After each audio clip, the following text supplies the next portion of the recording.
Hello दोस्तों, welcome back to Hindi वार्ता साहित्य चैनल में आपका स्वागत है। तो अभी आपको पता है सेट का एग्ज़ाम आने वाला है और साथ में ही आपका जो है यूजीसी नेट 2024 जून में जो पेपर होने वाला है, तो उसकी तैयारी हम करने वाले हैं। अभी हम उसको स्टार्ट करने वाले हैं। उसका जो सिलेबस रहेगा, तो आपका नेट का सिलेबस और आपका जो सेट का सिलेबस है, दोनों ही सेम रहेंगे। तो चलिए जल्दी से थोड़ा सा सिलेबस को देख लेते हैं ताकि हम जल्दी से इसकी तैयारी को शुरू कर सकें। ठीक है। आपकी इसमें टोटल जो है वो 10 इकाई रहेंगी। ठीक है, 10 यूनिट्स इसमें आपकी रहेंगी। ठीक है, 10 यूनिट्स रहेंगी, है ना। 10 यूनिट्स को हम देख लेते हैं कि कौन कौन सी हैं, कैसे हैं। ठीक है, तो सबसे पहले इकाई एक की अगर बात करें तो इसमें हिंदी भाषा और उसका विकास है। ठीक है, इसमें आपको हिंदी की ऐतिहासिक पृष्ठभूमि, है ना। हिंदी की ऐतिहासिक पृष्ठभूमि में आपको सामान्य परिचय पढ़ना है। आर्य भाषा और हिंदी, ये प्राचीन भारतीय आर्य भाषा है, मध्यकालीन भारतीय आर्य भाषा है, आधुनिक भारतीय आर्य भाषा है। ठीक है, हिंदी का भौगोलिक विस्तार एवं विविध रूप इसको पढ़ना है। हिंदी की उपभाषाएं तथा बोलियां, खड़ी बोली, ब्रज तथा अवधि मोस्ट इंपॉर्टेंट है। यहाँ से क्वेश्चन जो है, मतलब ये इकाई एक से जो आपके क्वेश्चन बनते हैं मोस्टली आपके जो है यहाँ से, तो आपके ना मतलब दो दो मतलब 2 या 3 क्वेश्चन आपके यहाँ से मोस्टली रहते ही रहते हैं। ठीक है, तो बहुत ही इंपॉर्टेंट है ये। ठीक है, हिंदी का भाषिक स्वरूप है, उसमें आपके स्वनिम आ जाएगा, शब्द व्यवस्था आ जाएगी। ठीक है, उपसर्ग प्रत्यय जो भी है आपका, ये सारा ही आप देख लीजिएगा, ये सारा इसमें आने वाला है ना। उसके बाद है हिंदी भाषा प्रयोग के विविध रूप है।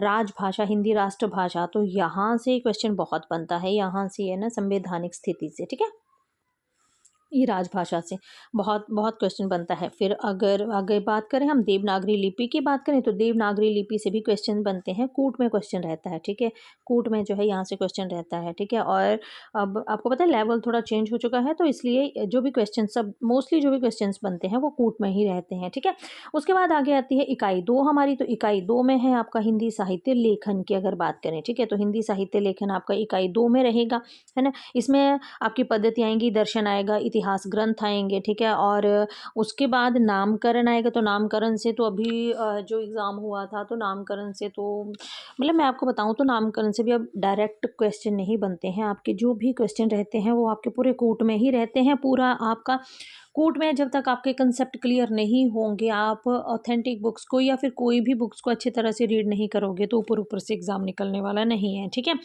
उसके बाद अगर बात करें आगे, तो आचार्य रामचंद्र शुक्ल का ये धार्मिक साहित्य अपभ्रंश में कौन से कवि आते हैं। ठीक है, सिद्ध सिद्ध एवं ये जो आपका सिद्ध साहित्यनाथ जैन मत रासों में प्रथम कवि कौन सा है, किसने किसको माना है अपभ्रंश के अंतर्गत। अच्छा, यहाँ से जो आचार्य रामचंद्र शुक्ल के, अच्छा मतलब ये भी ज़रूर हम देखेंगे कि आचार्य रामचंद्र शुक्ल ने अपने जो इतिहास ग्रंथ जो लिखे थे, मतलब उनको लिखने के लिए किन किन पुस्तकों का सहारा लिया था, है ना। अभी जो क्वेश्चन बने थे तो वो कुछ इसी तरह के बने थे, सभी क्वेश्चन कूट में ही थे। और मैं आपको बता दूं आपके ऑप्शंस भी ABCDE तक आने वाले हैं। ठीक है, तो ज़रूर मतलब बहुत लेंथी पेपर है, और मतलब जब वो कंसेप्ट क्लियर होगा तो मज़ा भी आएगा उसको करने में, ऐसा नहीं है। ठीक है, आगे चलते भक्ति काल की अगर बात करें, तो देखो सामान्य परिचय, संत काव्य धारा, निर्गुण निर्गुण प्रेमाशी शाखा है, सगुण है। ठीक है, सगुण काव्य धारा है। आपको यहाँ से ये पता होना चाहिए सगुण काव्य धारा के अंतर्गत कौन से कवि आते हैं, निर्गुण के कौन से कवि हैं, उनका जन्म स्थान, उनका मृत्यु, है ना, उनका क्रम, है ना।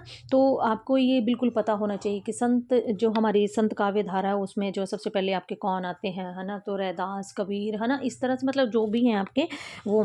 अभी जो आपके यहाँ से जो क्वेश्चन पूछा गया था आपका भक्ति काल से, जो अभी जो क्वेश्चन था वो क्या पूछा गया था कि कमाइनी लिखने के लिए जो आपके जयशंकर प्रसाद ने जो कमाइनी लिखी है ना, तो उसके लिए उन्होंने किन किन पुस्तकों का जो है वो सहारा लिया है। तो मतलब इस तरह के क्वेश्चन जो है वो अब बन रहे हैं, तो हम उनको ज़रूर देखेंगे, बहुत अच्छी तरह से उनको करने की कोशिश करेंगे। ठीक है, अच्छा, रामचंद्र शुक्ल अगर रीतिकाल की बात करें, तो रीतिकाल से तो मोस्टली ऐसा ही क्वेश्चन बनता है कि इनकी विशेषताएं।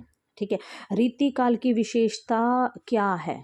ठीक है, इसमें आपको पता है ये तो ये श्रृंगार का ज़्यादा वर्णन किया गया है। पूरा जो है ये व्रज मतलब आपका जो पूरा रीतिकाल है वो ब्रज भाषा में लिखा गया है ना। तो यहाँ से भी आपका जो कूट में क्वेश्चन बनने वाले हैं, कूट से ही सारे क्वेश्चन बनेंगे। ठीक है, रीतिवत काव्य, रीति सिद्ध मुक्त, है ना, रीति इतर क्या है, फिर काव्य पंक्तियाँ, कब पंक्तियों से क्वेश्चन बनेंगे। पंक्तियाँ वो नॉर्मल पंक्तियाँ नहीं पूछी जाती हैं, पंक्तियाँ पूछी जाती हैं क्रम में लगाने के लिए। ठीक है, तो वो भी हम उनको उसी उसी ही आधार पर इनको करेंगे। ठीक है, आधुनिक काल की बात करें, तो भारतेंदु काव्य, भारतेंदु युग के कवि कौन से हैं, भारतेंदु भारतेंदु मंडल में कौन से कवि हैं, बाहर के कौन से कवि हैं, है ना, कौन सा कवि जो है उसकी क्या विशेषता है, मतलब भारतेंदु युग की क्या विशेषता है, द्विवेदी युग की। अभी ऐसा तो पूछा नहीं जाता है कि इतिवृत्तात्मकता किस युग की विशेषता है, तो ऐसा नहीं पूछा जाएगा, बिकॉज सबको पता है कि ये जो है आपकी द्विवेदी युग की, तो ऐसा नहीं पूछा जाएगा। ठीक है, समस्या पूर्ति नहीं पूछी जाएगी।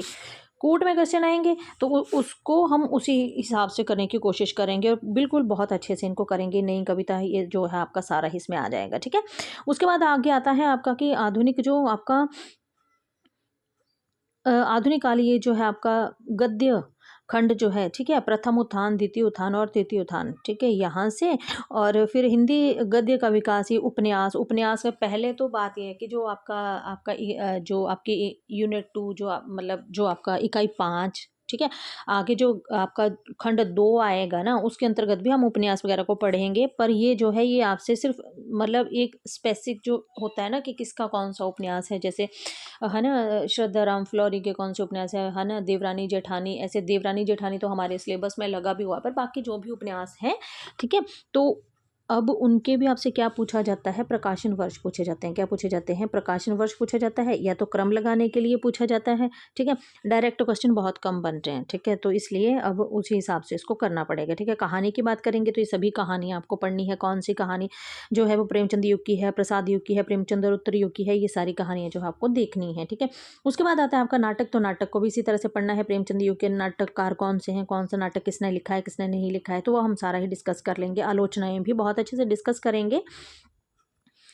रिपोर्टाज, ये अन्य गद्य विधाएं जो आत्मकथा, जीवनी, यात्रा, साहित्य, भर भर के क्वेश्चन यहाँ से बनते हैं। यहाँ से भर भर के क्वेश्चन बनते हैं। मोस्ट इंपॉर्टेंट है, मतलब बहुत इंपॉर्टेंट है और भर भर के यहाँ से क्वेश्चन बनते हैं। और मैं आपको बता दूं, यहाँ से क्वेश्चन जो है वो बहुत रिपीट होते हैं। यही एक आपका गद्य साहित्य है जहाँ से आपके मतलब जो नंबर बनते हैं ना, वो मोस्टली यहीं से, क्योंकि यहाँ पे जो मटेरियल है वो सिलेक्टेड सा है, बहुत अच्छा है। ठीक है, और भर भर के क्वेश्चन जो है वो यहाँ से आते भी हैं, चाहे कोर्ट में लगाने के लिए दे दिए जाएँ, चाहे जैसे मर्जी दे जाएँ। आप अगर एक बार उसको पढ़ लोगे तो बहुत अच्छे से, बाकी हम ट्रिक के साथ भी इसको करने की कोशिश करेंगे। ऐसा नहीं है, हम ट्रिक भी इसकी लगाएंगे साथ में, क्या क्या है क्या क्या नहीं है। ठीक है, प्रवासी साहित्य है। ठीक है, उसके बाद आगे चलते हैं। आगे आता है हमारा जो है आपका खंड 2। ठीक है, ये पाठ टेक्स्ट जिसे कहते हैं। ठीक है, ये आ गया आपका हिंदी कविता, है ना। हिंदी कविता की अगर बात करें तो हिंदी कविता में आपको पृथ्वीराज रासो का ये चंद वरदाई, खुसरो, पहेलियां, मुकरियां, विद्यापति की पदावली, दोहे हैं, भ्रमर गीत है, रामचरितमानस का बिहारी सस्सई है, ये कुकुर मुत्ता बांधो न नाव इस ठाव, ये मतलब ये इकाई 5 में हिंदी कविताएं जो लगी हैं, इनको पूरे क्रम से देखेंगे। हिंदी उपन्यास पाठ जो है, हिंदी उपन्यास में देवरानी जेठानी है, परीक्षा गुरुकुल, 13 उपन्यास आपके इसमें लगे हुए हैं और 13 उपन्यासों को बहुत अच्छे से हम देखने वाले हैं। इनका मतलब इनका अब क्या पूछते हैं, या तो इनका क्रम पूछेंगे, या उसमें आए जो स्थान है वो पूछेंगे, या स्थान को क्रम से लगाने के लिए पूछेंगे कि ये स्थान आया था तो मतलब कब कौन सा स्थान आया था। अच्छा, या तो वो पूछ लेंगे, या फिर पूछेंगे उस स्थान पर उस व्यक्ति ने उसको क्या बोला था, या उस स्थान पर, है ना, कि उसको कौन सा व्यक्ति मिला था, या कौन सा पात्र जो था उसको मिला था। पात्र भी अब ऐसे नहीं पूछे जाते हैं कि हाँ जी सबको ही पता है देवरानी जेठानी में आपके कौन कौन से पात्र हैं, है ना, तो ऐसा नहीं पूछा जाता है। तो पात्र भी अब क्या पूछेंगे कि उसकी या तो माँ पूछ लेंगे,